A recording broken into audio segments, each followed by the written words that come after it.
저는 한국 야구에서 롯데 자이언츠의 팬입니다. 조금은 갑작스러운 고백이긴 한데요.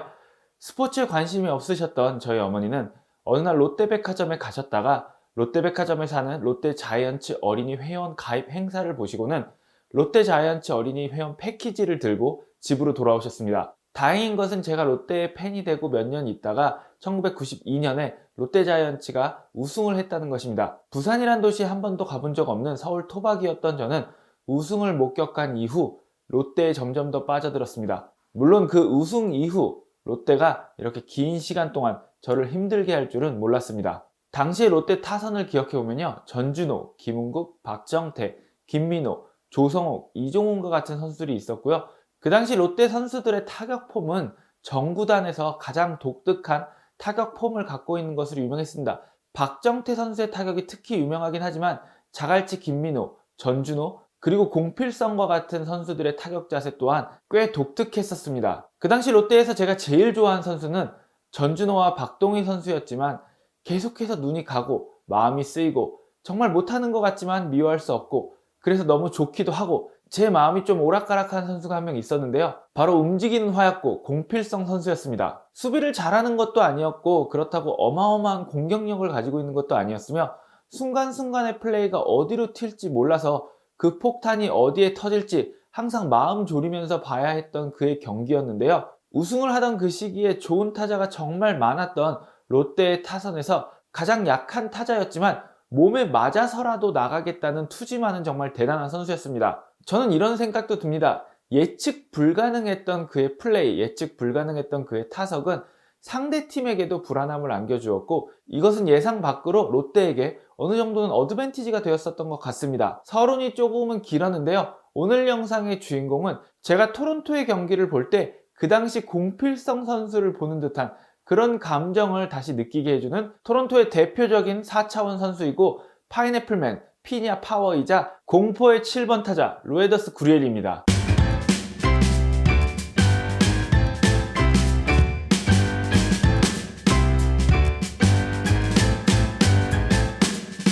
보통 사람들이 토론토의 혈통 야구를 이야기할 때 게레로 주니어, 비지오, 보비셋을 얘기하지만 구리엘 주니어 역시 엄청난 야구 집안 출신인데요.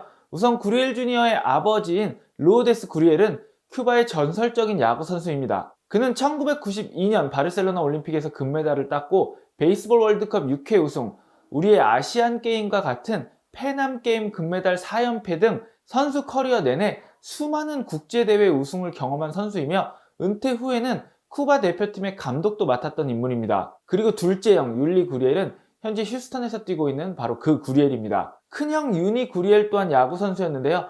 메이저리그에 데뷔를 하지는 못했지만 큐바의 야구리그에서 16년을 뛴 야구 선수입니다. 그리고 구리엘의 아버지의 형제들 또한 야구 선수들이었기 때문에 구리엘 주니어는 정말 집안 전체가 야구를 하는 그런 환경에서 태어나서 자랐던 선수입니다. 한 인터뷰에서 구리엘 주니어는 아버지에게 야구를 배웠던 시절을 회상하면서 집에 있는 거울을 가져와 타석 주위에 세워놓고 조금이라도 스윙 궤적이 변하면 거울이 깨지는 상황을 만들었다고 합니다.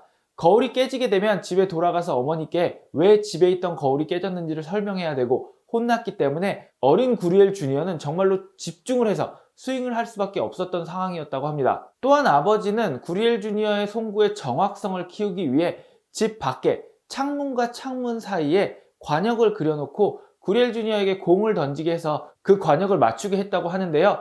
스윙과 마찬가지로 그 관역에서 공이 벗어나게 되면 창문을 깨게 되고 다시 한번 어머니께 혼나기 때문에 구리엘 주니어는 공 던질 때도 정말 초집중을 해서 창문과 창문 사이의 관역에 맞추기 위해서 열심히 노력했다고 합니다. 뭔가 옛날 만화나 옛날 드라마에 나올 것 같은 구식 훈련처럼 들리면서도 쿠바의 환경을 생각해보면 어쩌면 가장 확실한 훈련 방법이 아닌가 하는 생각도 듭니다. 2016년 구리엘 주니어의 가족은 쿠바를 탈출하는데요. 구리엘 주니어와 율리 구리엘은 도미니카 공화국에서 열린 야구 경기에 참가할 때 탈출하기로 결심합니다. 그들은 도미니카 공화국에서 IT로 미립국을 한 뒤에 마이애미로 건너가서 미리 가 있던 그들의 부모님과 가족들을 만나게 됩니다. 구리엘 형제의 가족들은 현재 마이애미에 거주하고 있는 것으로 알려져 있습니다. 그 뒤로 형인 율리 구리엘은 휴스턴과 5년 4,750만 달러에 바로 계약을 했지만 구리엘 주니어는 메이저리그 규정에 따라서 계약이 가능한 만 23세 생일까지 기다려야만 했고, 그가 만 23세가 되자 토론토 블루제이스는 구리엘 주니어와 7년 2200만 달러의 계약을 하게 됩니다. 사실 토론토 블루제이스는 구리엘 주니어가 10대였던 시절부터 그를 주목해왔다고 하는데요. 다만 그 당시 큐바 국적이었던 그였기에 아쉽게 포기할 수밖에 없었다고 합니다. 다만 구리엘 주니어의 가족이 모두 미국으로 망명을 택할 줄은 몰랐지만 지속적으로 기회가 있을 때마다 구리엘 주니어를 계속 관찰해 왔다고는 합니다. 당시 토론토의 부단장이었던 앤드류 티시니는 인터뷰를 통해서 구리엘 주니어의 쇼케이스 때 토론토가 구리엘 주니어와 계약을 하기로 결심을 한 가장 큰 이유는 쇼케이스에서 보여준 그의 성적 때문이 아니라 그가 쇼케이스 현장에 모인 그날 처음 봤을 다른 선수들, 그리고 쇼케이스를 도와주는 스태프들과 너무 스스럼 없이 잘 어울리는 것을 보고 꼭 계약을 하겠다고 결심을 했다는 이야기를 했습니다. 토론토는 구리엘 주니어를 2018년에 메이저리그에 데뷔시켰지만 소문대로의 타격에 비해서 수비는 정말로 끔찍했습니다. 타격도 재능이 보이기는 했지만 그 성적의 널뛰기가 너무 심했습니다. 집중력이라는 스위치가 켜지게 되면 정말 무서운 타자였지만 굉장히 많은 부분에서 집중력이라는 스위치가 켜지지 않고 멍한 모습을 보이기도 하는 등 팬들과 스카우트를 기대하게 하는 만큼 걱정도 많이 하게 하는 그런 선수였습니다. 2018년과 2019년 토론토 야구를 보신 분들이라면 구리엘 주니어의 내야 수비가 얼마나 끔찍했는지 기억하실 겁니다. 2018년에 그의 2루 수비는 197이닝 동안 마이너스 3의 DRS를 기록했고 351과 3분의 1이닝을 소화한 유격수 수비에서는 마이너스 8의 DRS를 기록했었습니다. 그의 OAA 역시 3분의 1만 치른 2008년 마이너스 5를 기록했고요. 시즌 중 절반만 출전한 2019년 역시 마이너스 6을 기록하면서 토론토 팬들에게 많은 걱정을 안겨줬습니다. 다행이었던 것은 2019년에 비지오와 보가 등장하면서 구리엘 주니어가 외야로 갈 수 있었다는 겁니다. 외야로 갔다고 해서 그의 수비가 하루아침에 좋아지진 않았지만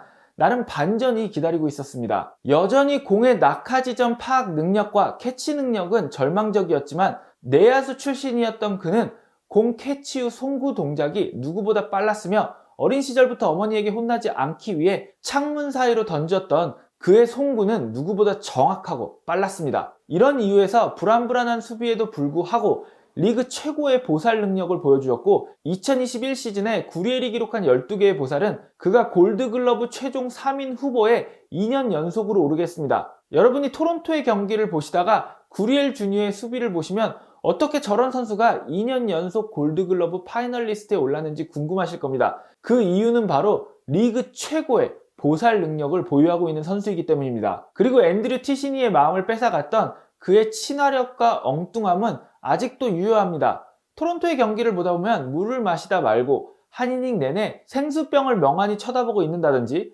알라바마의 위치를 두고 이야기하다가 결국에는 답답한 스프링어가 경기 중에 경기장에 미국 지도를 그리고 구리엘에게 알라바마의 위치를 설명하게 만드는 장면을 목격하셨을 겁니다.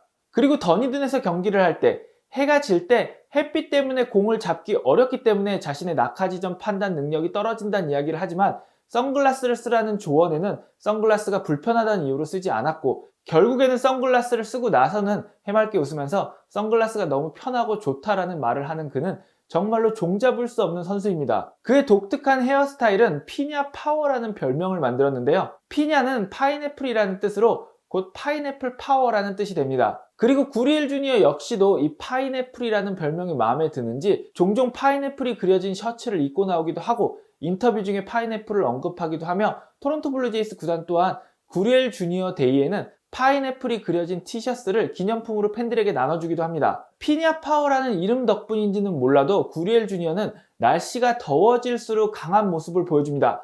그의 통산 성적은 3월과 4월에 2할 1푼 9리, 5월에 2할 6푼 4리고 3, 4, 5월까지의 통산 홈런이 10개에 불과하지만 6월에는 3할 2푼 5리에 홈런 16개, 7월에는 3할 2리에 11홈런으로 6월과 7월이 되면 전혀 다른 선수가 됩니다. 2020년 7월부터 9월까지만 치러진 시즌에서 그가 커리어 하이를 기록한 것 또한 우연이 아닙니다. 그리고 그는 2021년에 말로 홈런을 4개 치면서 역대 한 시즌 최다 말로 홈런 순위 7위에 오르면서 상위 타선을 거르고 멍한 자신과 승부하려 했던 투수들에게 그 값을 치르게 했습니다. 수비를 못하는 것 같지만 리그 최고의 보살 능력을 보유하고 있으며 2년 연속 골드글러브 파이널리스트에 오른 선수. 타석에서 멍해 보이고 3월부터 5월까지는 고구마 100개를 먹은 것 같은 타격을 하지만 날씨가 더워지면 전혀 다른 강타자가 되는 엉뚱한 그는 토론토 팬들에게 밉지만 미워할 수 없는 그런 존재입니다. 그리치과 더불어서 트레이드 이야기에 꼭 등장하는 선수이지만 왠지 트레이드가 되면 아쉬울 것 같고 안 보이면 보고 싶을 것 같은 선수가 바로 구리엘 주니어입니다. 저는 개인적으로 상대 팀의 분석관들이 언제나 마이웨이고 그때그때의 흐름에 따라서 그리고 날씨에 따라서 달라지는 구리엘을 너무 기술적으로 분석하는 것은 크게 의미가 없지 않나 라고 생각을 해보기도 합니다. 토론토 블루제이스 타선에 예측 불가 변수 피냐 파워 구리엘 주니어가 있기 때문에 2022년의 토론토 야구도 가슴을 졸이면서 콩닥콩닥하게 볼 수 있을 것 같습니다. 오늘은 엉뚱하지만 매력이 넘치는, 그래서 미워할 수 없는 예측 불가 파인애플 파워 피냐 파워 구리엘 주니어의 이야기였습니다. 시청해주셔서 감사하고요. 저는 또 다른 이야기로 찾아뵙겠습니다. 여러분 모두 좋은 하루 보내세요.